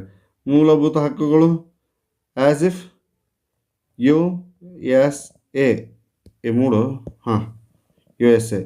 ನೆಕ್ಸ್ಟ್, ಸಮವರ್ತಿ ಪಟ್ಟಿ ಆಸ್ಟ್ರೇಲಿಯಾ. ನೆಕ್ಸ್ಟ್, ಕೇಂದ್ರದ ಹೆಚ್ಚಿನ ಅಧಿಕಾರಿಗಳೊಂದಿಗೆ ಇದು ಪ್ರಬಲ ಕೇಂದ್ರ ಒಕ್ಕೂಟ ಅಂತ ಹೇಳಿದ್ನಲ್ಲ ನಾನು. ಸೊ ಅದರ ಬಗ್ಗೆ ಕೇಳಕತ್ತಾರೆ ಇವರು. ಇದು ಬ್ರಿಟನ್ನಿಂದ ತೊಗೊಂಡೇವಿ. ಸೊ ನೆಕ್ಸ್ಟ್ ಕ್ವಶನ್, ಸಂವಿಧಾನ ರಚನಾ ಸಭೆಯ ಸದಸ್ಯರುಗಳು. ಆಪ್ಷನ್ ಎ, ನೇರವಾಗಿ ಚುನಾಯಿತರಾಗಿದ್ದರು ಜನರಿಂದ. ಆಪ್ಷನ್ ಬಿ, ಗವರ್ನರ್ ಜನರಲ್ನಿಂದ ನಾಮನಿರ್ದೇಶನ. ಆಪ್ಷನ್ ಸಿ, ವಿವಿಧ ರಾಜ್ಯಗಳ ವಿಧಾನಮಂಡಲಗಳಿಂದ. ಇದು ಬರೋದಲ್ರಿಪ್ಪ ಇದ್ರು ಅವನಿದು. ಚುನಾಯಿತ ಮತ್ತು ರಾಜರುಗಳ ಆಡಳಿತವಿರುವ ರಾಜ್ಯಗಳ ರಾಜ್ಯರಿಂದ ನಾಮನಿರ್ದೇಶನ. ನೆಕ್ಸ್ಟ್, ಕಾಂಗ್ರೆಸ್ ಮತ್ತು ಮುಸ್ಲಿಂ ಲೀಗ್ನಿಂದ ನಾಮನಿರ್ದೇಶನ. ಇಲ್ಲೇನೈತಲ್ಲ ಈ ವಿಧಾನಮಂಡಲಗಳಿಂದ, ಕರೆಕ್ಟ್ ಹೇಳಿದ್ ನೋಡಿ, ಅದು ಆಪ್ಷನ್ ರೈಟ್. ನೆಕ್ಸ್ಟ್, ಭಾರತದ ಐತಿಹ್ಯದ ಪ್ರಕಾರ ಸಂವಿಧಾನ ರಚನಾ ಸಭೆಯ ಪ್ರಾಂತೀಯ ಸದಸ್ಯರುಗಳು ಆ ಪ್ರಾಂತ್ಯಗಳ ಪ್ರಜೆಯಿಂದ ನೇರವಾಗಿ ಚುನಾಯಿತರಾಗಿದ್ರ? ಅಥವಾ ಆಪ್ಷನ್ ಬಿ, ಭಾರತೀಯ ರಾಷ್ಟ್ರೀಯ ಕಾಂಗ್ರೆಸ್ ಮುಸ್ಲಿಂ ಲೀಗಿಂದ ನಾಮಕರಣಗೊಂಡಿದ್ರ? ಆಪ್ಷನ್ ಸಿ, ಪ್ರಾಂತೀಯ ಶಾಸನ ಸಭೆಗಳಿಂದ ಚುನಾಯಿತರಾಗಿದ್ರ? ಅಥವಾ ಸಾಂವಿಧಾನಿಕ ವಿಷಯಗಳಿಂದ ಅವರ ಅನುಭವಗಳನ್ನು ಪರಿಗಣಿಸಿ ಸರ್ಕಾರದಿಂದ ಆಯ್ಕೆಯಾಗಿದ್ರ? ಇದಕ್ಕೆ ಆಪ್ಷನ್ ಸಿನ ರೈಟ್ ಆನ್ಸರ್. ಯಾಕಂದ್ರೆ ಅವರು ಪ್ರಾಂತೀಯ ಶಾಸನ ಸಭೆಗಳಿಂದ ಚುನಾಯಿತರಾಗಿದ್ದರು. ನೆಕ್ಸ್ಟ್ ಏನು, 1946 ಆಗಸ್ಟ್ನಲ್ಲಿ ರಚನೆಯಾದ ಮಧ್ಯಂತರ ಸರ್ಕಾರದ ಸಚಿವ ಸಂಪುಟ ಏನು ಹೇಳಿದ್ನ ನಿಮಗೆ? ನೆಹರು ಚಾಚಾ ಸೌಕರ್ಯನ ಒಂದು ಸ್ವಲ್ಪ ಲಕ್ಷ ಇಟ್ಕೊರಿ ಅಂತ ಹೇಳಿದ್ದು. ಇದಕ್ಕೆ ಕೊಟ್ಟಿರುವ ಹೇಳಿಕೆಗಳಲ್ಲಿ ಯಾವುದು ಸರಿ ಇದೆ? ಪ್ರಾಂತೀಯ ಸಭೆಗಳು 1946ರಲ್ಲಿ ಭಾರತೀಯ ಸಂವಿಧಾನ ಸಭೆಯನ್ನು ಆಯ್ಕೆ ಮಾಡಿದವು. ಜವಾಹರ್ಲಾಲ್ ನೆಹರು, ಜಿನ್ನಾ ಮತ್ತು ಸರ್ದಾರ್ ವಲ್ಲಭಾಯ್ ಪಟೇಲ್ ಅವರು ಭಾರತೀಯ ಸಂವಿಧಾನ ಸಭೆಯ ಸದಸ್ಯರುಗಳಾಗಿದ್ದರು. 1947ರ ಜನವರಿಯಲ್ಲಿ ಭಾರತೀಯ ಸಂವಿಧಾನದ ಸಭೆಯ ಮೊದಲ ಅಧಿವೇಶನ ಜರುಗಿತು. ಇದನ್ನು ಚೂರು ದೊಡ್ಡ ಮಾಡ್ಕೊಂತಾರೆ ಅಂದ್ರೆ ಭಾರತ ಸಂವಿಧಾನವನ್ನು 1950 ಜನವರಿ 26ರಂದು ಅಂಗೀಕರಿಸಲಾಯಿತು. ಸೊ ಇದಕ್ಕೆ ಆನ್ಸರ್ ಯಾವುದು ಕರೆಕ್ಟು? Option A correct. ಏನು ಪ್ರಾಂತೀಯ ಸಭೆಗಳು 1946ರಲ್ಲಿ ಭಾರತೀಯ ಸಂವಿಧಾನ ಸಭೆಯನ್ನು ಆಯ್ಕೆ ಮಾಡಿದವು. ನೆಕ್ಸ್ಟ್ ಏನು? ಕೊಟ್ಟಿರುವ ಹೇಳಿಕೆಗಳನ್ನು ಗಮನಿಸೋಣ. ಭಾರತೀಯ ಸಂವಿಧಾನದಲ್ಲಿ 20 ಭಾಗಗಳಿವೆ. ಭಾರತೀಯ ಸಂವಿಧಾನದಲ್ಲಿ ಒಟ್ಟಾರೆ 390 ವಿಧಿಗಳಿವೆ. ಭಾರತೀಯ ಸಂವಿಧಾನದ 9, 10, 11 ಮತ್ತು 12ನೇ ಅನುಸೂಚಿಗಳು ತಿದ್ದುಪಡಿಗಳ ಕಾಯ್ದೆಗಳ ಮೂಲಕ ಸೇರಿಸಲಾಗಿದೆ. ಇದರಾಗಿ ಯಾವುದು ಕರೆಕ್ಟ್ ಅಂತ ಕೊಟ್ಟ ನಾವು ಇಷ್ಟ ವಿಚಾರ ಮಾಡಿರಿ. 22 ಭಾಗ ಅಂತ ಅವಾಗ ಹೇಳೀನಿ, 395 ವಿಧಿ ಅಂತ ಅವಾಗ ಹೇಳೀನಿ. ಇಲ್ಲಿ 390 ಕೊಟ್ಟ ನೀವು, ಹೌದಾ? ಇನ್ನು ಉಳಿದಿದ್ದೆ ಅದು C1. ಹೀಗಾಗಿ ಆಪ್ಷನ್ ಸಿ ಭಾರತ ಸಂವಿಧಾನಕ್ಕೆ 9, 10, 11, 12 ಅನ್ನೋದಲ್ಲ. ಎಕ್ಸ್ಟ್ರಾ ಅನುಸೂಚಿಗಳು ಮುಂಚೆ 8 ಇದ್ವು, +4 ಅಂದ್ರೆ 8 ಆದಮೇಲೆ 9, 10, 11, 12. ನೆಕ್ಸ್ಟ್ ಕ್ವಶನ್ ಏನು? 1946ರಲ್ಲಿ ರಚಿತವಾದ ಮಧ್ಯಂತರ ಸರ್ಕಾರದಲ್ಲಿ ರಾಜೇಂದ್ರ ಪ್ರಸಾದ್, ಇದನ್ನು ನೀವು ನೆನಪೈತಿ ಅಂತ ಅನ್ಕೊಂತಾನೆ ನಾನು. ಏನು ಕೊಟ್ಟರು ಅವರಿಗೆ? ಬಾಬು ರಾಜೇಂದ್ರ ಪ್ರಸಾದ್ ಅವರಿಗೆ ಆಹಾರ ಮತ್ತು ಕೃಷಿಯನ್ನು ಕೊಟ್ಟಿದ್ರು. ರಕ್ಷಣೆಯನ್ನು ಯಾರು ಕೊಟ್ಟಿದ್ರು? ಬಲ್ಬೀರ್ ಸಿಂಗ್. ಯಾರೋ ಬಲ್ಬೀರ್ ಸಿಂಗ್ ಅವರಿಗೆ ಕೊಟ್ಟಿದ್ರು. ವಿದೇಶಾಂಗ ವ್ಯವಹಾರ ಮತ್ತು ಕಾಮನ್ವೆಲ್ತ್ ಯಾರಿಗೆ? ನೆಹರು ಚಾಚಾ ಅವ್ರಿಗೆ ಕೊಟ್ಟಿದ್ದರು, ಹೌದಾ? Next question. ಹಲವಾರು ರಾಜ್ಯಗಳಲ್ಲಿ ಅನುಸೂಚಿತ ಪ್ರದೇಶಗಳ ಮೇಲಿನ ಆಡಳಿತ ಹಾಗೂ ನಿಯಂತ್ರಣಕ್ಕೆ ಸಂಬಂಧಪಟ್ಟಂತೆ ಭಾರತದ ಸಂವಿಧಾನದ ಯಾವ ಅನುಸೂಚಿಯು ವಿಶೇಷ ಅವಕಾಶಗಳನ್ನು ಒದಗಿಸಿದೆ? ಇದಕ್ಕೆ 5ನೇ ಅನುಸೂಚಿ ಒದಗಿಸೈತಿ. ಇದನ್ನು ಇನ್ನೂ ಹೇಳಿಲ್ಲ, ಹಾಗಾಗಿ ಇದ್ರ ಬಗ್ಗೆ ಏನು ಎಕ್ಸ್ಪ್ಲೇನ್ ಮಾಡೋಕ್ಕೆ ಹೋಗೋದಿಲ್ಲ. ಭಾರತ ಸಂವಿಧಾನದ 5 ಮತ್ತು 6ನೇ ಅನುಸೂಚಿಗಳು ಯಾವ ಉದ್ದೇಶಕ್ಕೆ ಉಪಬಂಧಿಸಲಾಗಿದೆ? ಇದು ಆ್ಯಕ್ಚುಲಿ ನಿಮ್ಗೆ ಯಾಕಂದ್ರೆ ಹೇಳಲಾರ್ದ ಕ್ವಶನ್ ಕೇಳೋದು ತಪ್ಪಾಕತ್ರಿ. ಆನ್ಸರ್ ನಾನು ಹೇಳ್ತಾನೆ ನಿಮ್ಗೆ. ಇದು ಆಪ್ಷನ್ ಎ. ಈಗೇನು ಮಾಡೋಣ? ಸಂವಿಧಾನ ರಚನಾ ಸಭೆದು ಕ್ವಶನ್ಸು ಮುಗಿದು ಈಗ direct straight to we will go for a preamble questions. ಈಗ ನಾವೇನು ಸ್ಟಾರ್ಟ್ ಮಾಡತ್ತೇವೆ? ಪ್ರಿಯಾಂಬಲಿಂದು ಒಳ್ಳೆ ಕ್ಯಾರೆಕ್ಟರಿಸ್ಟಿಕ್ಸ್ ಮೇಲೇನು ಪ್ರೀವಿಯಸ್ ಇಯರ್ ಕ್ವಶನ್ಸನ್ನು ನೋಡತ್ತೇವೆ. ಸೊ 1ನೇ ಕ್ವಶನ್ ಏನು? ಭಾರತ ಸಂವಿಧಾನದ ಪೂರ್ವ ಪೀಠಿಕೆಯಲ್ಲಿ ಕಂಡುಬರುವ ಸ್ವಾತಂತ್ರ್ಯ, ಸಮಾನತೆ, ಭ್ರಾತೃತ್ವದ ಆದರ್ಶಗಳಿಗೆ ಪ್ರೇರಣೆ ಯಾವುದು? ಈಗ ಜಸ್ಟ್ ಎಕ್ಸ್ಪ್ಲೇನ್ ಮಾಡಿ ನಾನು ಅದನ್ನ. ಆಪ್ಷನ್ 6 ಫ್ರೆಂಚ್ ಅಥವಾ ಫ್ರಾನ್ಸ್ ಸಂವಿಧಾನ. ಜಾತ್ಯತೀತತೆಯ ಅರ್ಥವೇನು? ಜಾತ್ಯತೀತತೆ ಅಂದ್ರೆ ಸರ್ಕಾರದಿಂದ ಎಲ್ಲ ಧರ್ಮಗಳಿಗೆ ಪ್ರೋತ್ಸಾಹ, ಎಲ್ಲ ಧರ್ಮಗಳಿಗೆ ಸರ್ಕಾರದಿಂದ ಅಧಿಕೃತ ಮುದ್ರೆ, ಯಾವುದೇ ಧರ್ಮಗಳನ್ನು ಆಚರಿಸಲು ಅವಕಾಶ, ಮೇಲಿನ ಯಾವುದೂ ಅಲ್ಲ. ಇದನ್ನು ಪೂರ ಹೇಳಿಲ್ಲ. ಸೊ ಅದಕ್ಕೆ ಆನ್ಸರ್ ಏನು? ಯಾವುದೇ ಧರ್ಮಗಳನ್ನು ಆಚರಿಸಲು ಅವಕಾಶ. ಜಾತ್ಯತೀತ ರಾಷ್ಟ್ರ ಅಂತ ನಮಗೆ ಯಾಕೆ ಕರೀತಾರಂದ್ರೆ, ಈಗ ನನ್ನ ಮನಸ್ಸಿಗೆ ಯಾವ ಧರ್ಮ ಇಷ್ಟ ಆಕತ್ತಲ್ಲ, ನಾ ಧರ್ಮವನ್ನು ಅನುಸರಿಸಬಹುದು. ನಾ ಈಗ ಯಾವ ಧರ್ಮದಾಗ ಅದನ್ನು ಅನ್ನೋದು ಅದಕ್ಕೆ ಸಂಬಂಧ ಬೀಳೋದೇ ಇಲ್ಲ. ನನಗೆ ಈಗ ನಾ ಇದ್ದ ಧರ್ಮ ನನಗೆ ಬೇಸರ ಆತಪ್ಪ, ನಾ ಇನ್ನೊಂದು ಧರ್ಮಕ್ಕೆ ಹೋಗಿ ಸೇರ್ಕೊತೀನಿ. ಆಬ್ವಿಯಸ್ಲಿ ಸಂವಿಧಾನ ನಿಮ್ಗೆ ಅದಕ್ಕೆ ಅವಕಾಶವನ್ನು ಮಾಡಿಕೊಟ್ಟತಿ. ಹಾಗಾಗಿ ನಮ್ಮ ಪ್ರಿಯಾಂಬಲ್ ಒಳಗಿದ್ನ ಜಾತ್ಯತೀತತೆ ಅನ್ನುವಂಥ ಒಂದು ಶಬ್ದವನ್ನು ಸಹ ಅದರೊಳಗೆ ಸೇರಿಸ್ಯಾರ. Next question. ಜಾತ್ಯತೀತತೆ ಈಗ ಜಸ್ಟ್ ಹೇಳಿದೆ. ಭಾರತ ಸಂವಿಧಾನದ ಪ್ರಕಾರ ಜಾತ್ಯತೀತ, ಅಯ್ಯೋ ಇದು ಬೇಡ, ಇಲ್ಲಿ ತರ್ರಿ ಒಂದು ಸತಿ ನೋಡೇ ಬಿಡೋಣ. ಭಾರತ ಸಂವಿಧಾನದ ಪ್ರಕಾರ ಜಾತ್ಯತೀತವಾದ ಅಂತಂದ್ರೆ ಏನು? ಜಾತ್ಯತೀತವಾದ ಅಂತಂದ್ರೆ ಏಕೀಶ್ವರ. ನೆಕ್ಸ್ಟ್, ತನ್ನದೇ ಆದ ಜಾತಿ ಮತ ಹೊಂದಿರದ ರಾಜ್ಯವನ್ನು ಏನೆಂದು ಹೇಳುತ್ತಾರೆ? ಇದನ್ನು ಜಾತ್ಯತೀತ ಅಂತ ಕರೀತಾರೆ. ನೆಕ್ಸ್ಟ್, ಮತಾತೀತ ರಾಷ್ಟ್ರ ಅಂದರೆ ಏನು? ಮತಾತೀತ ರಾಷ್ಟ್ರ ಅಂತಂದ್ರೆ ಆಪ್ಷನ್ ಮೊದಲು ಓದಿರಿ. ರಾಷ್ಟ್ರಕ್ಕೆ ಮತವೆಂಬುದಿದೆ ಎಂದರ್ಥ, ರಾಷ್ಟ್ರವು ಮತವಿರೋಧಿ ಎಂದರ್ಥ, ಮತಧರ್ಮ ವಿಷಯಗಳಲ್ಲಿ ರಾಷ್ಟ್ರವು ನಿಷ್ಪಕ್ಷಪಾತ ಎಂದರ್ಥ, ರಾಷ್ಟ್ರವು ಅಧಾರ್ಮಿಕವಾಗಿದೆ ಎಂದರ್ಥ. ಇದು option C is the right answer. ಕೊಟ್ಟಿರುವುಗಳಲ್ಲಿ ಯಾವುದು ಭಾರತ ಸಂವಿಧಾನದ ಪೀಠಿಕೆಯ ಪ್ರಸ್ತಾವನೆ ಒಂದು ಭಾಗ?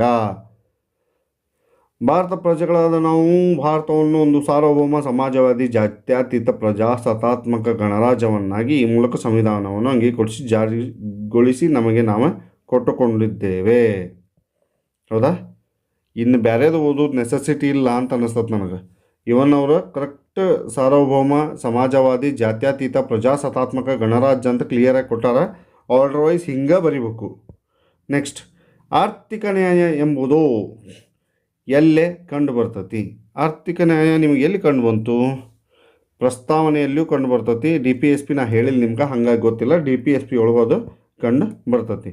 ಭಾರತ ಸಂವಿಧಾನದ ಪೂರ್ವ ಪೀಠಿಕೆಯಲ್ಲಿ ಕೆಳಗಿನ ಯಾವ ಅಂಶಗಳು ಅಡಕಗೊಂಡಿಲ್ಲ ಅಂತ ಕೇಳೋಣ ನಾವು. ಆಪ್ಷನ್ 1 ಯಾವುದು? ವಿಚಾರ ಸ್ವಾತಂತ್ರ್ಯ. ಆಪ್ಷನ್ 2 ಆರ್ಥಿಕ ಸ್ವಾತಂತ್ರ್ಯ, ಅಭಿವ್ಯಕ್ತಿ ಸ್ವಾತಂತ್ರ್ಯ, ನಂಬಿಕೆಯ ಸ್ವಾತಂತ್ರ್ಯ. ಆರ್ಥಿಕ ಸ್ವಾತಂತ್ರ್ಯ ಅಂತ ಎಲ್ಲೂ ಕೊಟ್ಟಿಲ್ಲವ. ನೆಕ್ಸ್ಟ್, ಭಾರತ ಸಂವಿಧಾನದ ಪೀಠಿಕಾ ಭಾಗದ ಮೂಲ ಒಕ್ಕಣೆಯ ಹೆಸರು ಏನು? ಸಾರ್ವಭೌಮ ಸಮಾಜವಾದಿ ಜಾತ್ಯತೀತ ಪ್ರಜಾಸತ್ತಾತ್ಮಕ ಗಣರಾಜ್ಯ. ನಾನು ಆಗಲೇ ಕೇಳ್ತಾನೆ ಅಂತ ಹೇಳಿದ್ನೆಲ್ಲ ಕೊಟ್ಟ ನೋಡ್ರಿ ಕ್ವಶನ್. ನೆಕ್ಸ್ಟ್, ಭಾರತ ಸಂವಿಧಾನದ ಉಪೋದ್ಘಾತವು ಭಾರತವು ಸಾರ್ವಭೌಮ ಸಮಾಜವಾದಿ ಜಾತ್ಯತೀತ ಪ್ರಜಾಸತ್ತೆ ಗಣರಾಜ್ಯ ಎಂದು ಘೋಷಿಸಿದೆ. 1976ರ 42ನೇ ತಿದ್ದುಪಡಿ ಮೇರೆಗೆ ಇದಕ್ಕೆ ಸೇರಿಸಿರುವ ಪದಗಳು ಯಾವುವು ಅಂತ ಕೇಳೋಣ ನಾವು. ಸೊ ಇದಕ್ಕೆ ಸಮಾಜವಾದಿ ಜಾತ್ಯತೀತ ಇವೆರಡನ್ನ ಎಕ್ಸ್ಟ್ರಾ ಹಾಕ್ಯಾರ. ಪೀಠಿಕೆ ಒಂದು ಭಾಗವು ಕೆಳಗೆ ಇರುವಂತೆ ಓದುತ್ತದೆ. ಭಾರತದ ಪ್ರಜೆಗಳಾದ ನಾವು ಸಾರ್ವಭೌಮ ಸಮಾಜವಾದಿ ಜಾತ್ಯತೀತ ಇದನ್ನೆಲ್ಲ ಹಾಕಿದ್ರು. ಅಯ್ಯಯ್ಯೋ, ಅಲ್ಲಿ ಹೇಳಿದ್ದಿಲ್ಲ, ಉಲ್ಟಾ ಕೊಟ್ಟರು ಅವ್ರು ಅಷ್ಟ. ಆಪ್ಷನ್ ಡಿ ಇದಕ್ಕೆ ಆನ್ಸರ್. ಅಂದರೆ ಯಾವ ತಿದ್ದುಪಡಿ ಮೂಲಕ ಮಾಡಿದ್ರು ಅಂತ ಕೇಳತ್ತಾರ ಅವರು. ನೆಕ್ಸ್ಟ್, ನ್ಯಾಯ, ಸ್ವಾತಂತ್ರ್ಯ, ಸಮಾನತೆ ಮತ್ತು ಭ್ರಾತೃತ್ವಗಳು ಎಲ್ಲಿಂದ ಇದರಲ್ಲಿ ಸೂಚಿಸಿದ ನ್ಯಾಯ, ಸ್ವಾತಂತ್ರ್ಯ, ಸಮಾನತೆ ಮತ್ತು ಭ್ರಾತೃತ್ವ ಇವನ್ನ ಎಲ್ಲಿ ಸೂಚಿಸ್ಯಾರ ಅಂತಂದವರು ಏನು ಮಾಡತ್ತಾರ ಕೇಳತ್ತಾರ. So answer DPSP. ಇದು ಆ್ಯಕ್ಚುಲಿ ನಿಮ್ಗೆ ಗೊತ್ತಿಲ್ಲ, ಅದನ್ನ ಹೇಳೋದು ತಪ್ಪು. ಭಾರತವನ್ನು ಒಂದು ಗಣರಾಜ್ಯ ಅಂತ ಯಾಕೆ ಕರೀತಾರೆ? ಕರೆಕ್ಟ್ ಕ್ವಶನ್ ಬಂತು ನೋಡು. ಮಂತ್ರಿಗಳು ರಾಷ್ಟ್ರಪತಿಯ ಇಷ್ಟದ ಮೇರೆಗೆ ಅಧಿಕಾರವನ್ನು ಹೊಂದಿರುತ್ತಾರೆ. ಮಂತ್ರಿಗಳು ಸಂಸತ್ತಿಗೆ ಉತ್ತರದಾಯಿಯಾಗಿರುತ್ತಾರೆ. ಭಾರತದ ರಾಷ್ಟ್ರಪತಿಗಳು ಹುದ್ದೆಯು ಆರಿಸುವಂತಹದ್ದು. ಭಾರತದ ಜನರು ರಾಜ್ಯಾಡಳಿತದ ಸಾರ್ವಭೌಮತ್ವವನ್ನು ಹೊಂದಿದ್ದಾರೆ. ಸೊ ಇದಕ್ಕೆ ಆನ್ಸರ್ ಯಾವುದು? ಆನ್ಸರ್ ಇದಕ್ಕೆ ಸಿ. ಈಗಿಲ್ಲಿ ಒಂಚೂರು ಕರೆಕ್ಟಾಗಿ ಹೇಳ್ಬಿಡ್ತಾನೆ. ಗಣರಾಜ್ಯ ಅಂತ ಯಾಕೆ ಕರೀತಾರ? ಗಣರಾಜ್ಯೋತ್ಸವ ಅಥವಾ ಗಣರಾಜ್ಯ ಅಂತ ಪ್ರಿಯಾಂಬಲ್ ಒಳಗೂ ಬಂತಲ್ಲ. ಗಣರಾಜ್ಯ ಅಂತಂದ್ರೆ ದೇಶದ ಮುಖ್ಯಸ್ಥರನ್ನು ಚುನಾವಣೆ ಮೂಲಕ ಆರಿಸ್ತೇವೆ ನಾವು. ಹೌದಾ? ಅದು ಪರೋಕ್ಷ ಚುನಾವಣೆ, ಪ್ರತ್ಯಕ್ಷ ಆಗಲಿ ಪರೋಕ್ಷ ಆಗಲಿ ಒಟ್ಟವ್ರನ್ನ ಆರಿಸ್ತೇವೆ. ನಮ್ಮಲ್ಲಿ ರಾಜರ ಆಡಳಿತ ಇಲ್ಲ. ಯಾವುದಿಲ್ಲ? ರಾಜರ ಆಡಳಿತ ಇಲ್ಲ. ರಾಷ್ಟ್ರಪತಿಗಳು ಸಹ ಏನು ಮಾಡ್ತಾರೆ? ಕೆಲವು ಕಾಲದವರೆಗೂ ಮಾತ್ರ ಇರ್ತಾರೆ. ಹೊಳ್ಳಿ ನಾವು ಇನ್ನೊಬ್ಬರಿಗೆ ಯಾರಿಗೂ ಹೀಗೆ ನಿಯಂತ್ರಣ, ಫಾರ್ ಎಕ್ಸಾಂಪಲ್ ಬ್ರಿಟಿಷರು ಮೊದಲೇ ನಮ್ಮನ್ನು ಕಂಟ್ರೋಲ್ ಮಾಡ್ತಿದ್ರು. ಈಗ ಹಂಗೆ ನಮ್ಮನ್ನು ಯಾರೂ ಕಂಟ್ರೋಲ್ ಮಾಡಲ್ಲ. ಇಲ್ಲಿನ ರಾಷ್ಟ್ರಪತಿಗಳು ಸಹ ಚುನಾವಣೆ ಮೂಲಕ ಆರಿಸೋದ್ರಿಂದ ನಮ್ಮ ಭಾರತವನ್ನು ಗಣರಾಜ್ಯ ಅಂತ ಕರೀತೇವೆ. ನೆಕ್ಸ್ಟ್ ಕ್ವಶನ್, ಭಾರತ ಸಂವಿಧಾನವು ಗಣರಾಜ್ಯ ರೂಪದ್ದಾಗಿದೆ ಏಕೆಂದರೆ? ಆಪ್ಷನ್ ಎ, ಇದು ಚುನಾಯಿತ ಸಂಸತ್ತಿಗೆ ಅವಕಾಶ ಮಾಡಿಕೊಡುತ್ತದೆ. ಇದು ಮೂಲಭೂತ ಹಕ್ಕುಗಳನ್ನು ಒಳಗೊಂಡಿದೆ. ವಯಸ್ಕರ ಮತದಾರ ಪದ್ಧತಿಗೆ ಮತಾಧಿಕಾರಕ್ಕೆ ಅವಕಾಶ ಮಾಡಿಕೊಡುತ್ತದೆ. ಇದರಲ್ಲಿ ವಂಶ ಪಾರಂಪರ್ಯವಾದ ಅಂಶವಿಲ್ಲ. ಅಂದರೆ ರಾಜರ ಆಡಳಿತ ನಾನು ಜಸ್ಟ್ ಹೇಳಿದೆ, ಅದು ಇಲ್ಲಿಲ್ಲೇ. ಭಾರತ ಸಂವಿಧಾನ ರೂಪಿಸಿದವರು ಅಂತರ್ಯವು ಕೆಳಕಂಡ ಯಾವುದರಲ್ಲಿ ಬಿಂಬಿತವಾಗಿದೆ? ಇದನ್ನು ನಾವೇನು ಹೇಳೋದು ಬೇಕಾಗಿಲ್ಲ ರೀ. 1976 47ನೇ ತಿದ್ದುಪದಿಯಲ್ಲಿ ಯಾವ ಇವನು ಸೇರಿಸಲಾಗಿದೆ ಅಂತ ಕೊಟ್ಟಾರ ಇವರು. ಆ್ಯಕ್ಚುಲಿ ಇದಕ್ಕೆ 99% 100% ಆನ್ಸರ್ ಐಕ್ಯತೆಯನ್ನು ಸೇರಿಸ್ಯಾರವರು. ಕೆಳಕಂಡವುಗಳಲ್ಲಿ ಯಾವುದು ಭಾರತ ಸಂವಿಧಾನದ ಪ್ರಮುಖ ಲಕ್ಷಣವಾಗಿರುವುದಿಲ್ಲ? ನಮ್ಯ ಅನಮ್ಯ ಎರಡೂ ಹೌದು ನಮ್ಮದು. ಬಟ್ ಆಪ್ಷನ್ ನೋಡೋಣ. ಒಂದು ಆಗಿಲ್ಲ ಅಂತ ಕೇಳೋಣ ನಾವು, ಸಾರಿ ನಾನು ಕನ್ಫ್ಯೂಸ್ ಆದ ನೋಡ್ರಿ. ಆಪ್ಷನ್ ಎ ನಮ್ಯತೆಯ ಕಠಿಣ ಸಂಯೋಜನೆ, ಆಪ್ಷನ್ ಬಿ ಉದ್ದವಾದ ಲಿಖಿತ ಸಂವಿಧಾನ, ಆಪ್ಷನ್ ಡಿ ಒಕ್ಕೂಟ ವ್ಯವಸ್ಥೆ, ಆಪ್ಷನ್ ಸಿ ಒಕ್ಕೂಟ ವ್ಯವಸ್ಥೆ, ಆಪ್ಷನ್ ಡಿ ನ್ಯಾಯಾಂಗದ ಅವಲಂಬನೆ. So option D is the right answer. ನ್ಯಾಯಾಂಗದ ಅವಲಂಬನೆ ಸಂಸತ್ತಿಗೆ ಲಕ್ಷಣ ಅಂಥದ್ದೇನಲ್ಲಪ್ಪ, ಅದಲ್ಲ. ನೆಕ್ಸ್ಟ್ 21 ನಮ್ಮ ಸಂವಿಧಾನವು ಕೆಳಗಿನೆರಡು ಕಾರಣಕ್ಕೆ ಕಟ್ಟುನಿಟ್ಟಿನದ್ದು ಆಗಿರುತ್ತದೆ. ಅವು ಎರಡು ಯಾವಂತೂ ಇವು 4ರಾಗ ನೀವು ಚಾಯ್ಸ್ ಮಾಡಿರಿ. ಆಪ್ಷನ್ 1 1 ಮತ್ತು 2, ಆಪ್ಷನ್ 2 3 ಮತ್ತು 4, ಆಪ್ಷನ್ 3 1 ಮತ್ತು 3, ಆಪ್ಷನ್ 4 2 ಮತ್ತು 4. So the right answer is ಯಾವುದು? ಅದು ಲಿಖಿತ ಸಂವಿಧಾನ. ಹೌದಾ? ಕರೆಕ್ಟ. ಸಂವಿಧಾನವು ಉದ್ದ ಮತ್ತು ತೊಡಕಿನದು ಆಗಿರುತ್ತದೆ. ಅಲ್ಲ, ಸಂವಿಧಾನವು ಡಾಕ್ಟರ್ BR ಅಂಬೇಡ್ಕರ್ ಸಮಿತಿಯಿಂದ ರಚಿಸಲ್ಪಟ್ಟಿರುತ್ತದೆ. ತಿದ್ದುಪಡಿ ಮಾಡುವ ವಿಧಾನವು ಕ್ಲಿಷ್ಟ ಹಾಗೂ ಕಷ್ಟಕರವಿದೆ. ಇವು ಎರಡು ರೈಟ್ ಆನ್ಸರ್. ಕಟ್ಟುನಿಟ್ಟಿಂದಂದ್ರೆ ಇವನ್ ಚೇಂಜ್ ಮಾಡೋಕೆ ಬರೋದೇ ಇಲ್ಲ, ಭಾಳ ಟಫ್ ಐತಿದು. ಹಾಗಾಗಿ ಇವೆರಡು ರೈಟ್ ಆನ್ಸರ್. ಪ್ರಜಾಪ್ರಭುತ್ವದ ಮೂಲ ತತ್ವವೆಂದರೆ ಏನು? ಆಪ್ಷನ್ಸ್ ನೋಡ್ರಿ, 1 2 3 4. ಚುನಾವಣೆ, ಪ್ರತಿ ವ್ಯಕ್ತಿಗೂ ಗೌರವ, ನಾಯಕನ ಅಭಿಪ್ರಾಯ, ಅಧಿಕಾರಶಾಹಿ ನಾಯಕತ್ವ. ಸೊ ದ ರೈಟ್ ಆನ್ಸರ್ ಪ್ರತಿ ವ್ಯಕ್ತಿಗೂ ಗೌರವ. ನೀವು ನಮಗೆ ಮರ್ಯಾದೆ ಕೊಡ್ರಿ, ನಾವು ನಿಮಗೆ ಮರ್ಯಾದೆ ಕೊಡ್ತೇವೆ, ಹಿಂಗೆ. ನೆಕ್ಸ್ಟ್ 24. ಭಾರತದಲ್ಲಿ ನಡೆದ ಸ್ವಾತಂತ್ರ್ಯಕ್ಕಾಗಿ ಹೋರಾಟವು ಸ್ವಾತಂತ್ರ್ಯ, ಸಮಾನತೆ, ಭ್ರಾತೃತ್ವ ಎಂಬ ಕೂಗಿನಿಂದ ತುಂಬ ಪ್ರಭಾವಿತವಾಗಿತ್ತು. ಈ ಪ್ರಭಾವವು ಕೆಳಕಂಡವುಗಳಲ್ಲಿ ಯಾವುದರಿಂದ? ಅಯ್ಯೋ, ಈಗ ಹೇಳಿದ್ನಲ್ಲ ಬಾಬಾ, ಫ್ರಾನ್ಸ್. ಇಷ್ಟು ದೊಡ್ಡ ಕೊಟ್ಟನವ, ಅದನ್ನು ನೋಡಿದ್ಲೆ ಲೆಕ್ಕ ಬಿಡ್ತೈತಿ. ಭಾರತೀಯ ಸಂವಿಧಾನದ ಪ್ರಸ್ತಾವನೆಯಲ್ಲಿ ಈ ಕೆಳಕಂಡ ಯಾವ ವಾಕ್ಯಾಂಗವು ಕಾಣಿಸಿಕೊಳ್ಳುವುದಿಲ್ಲ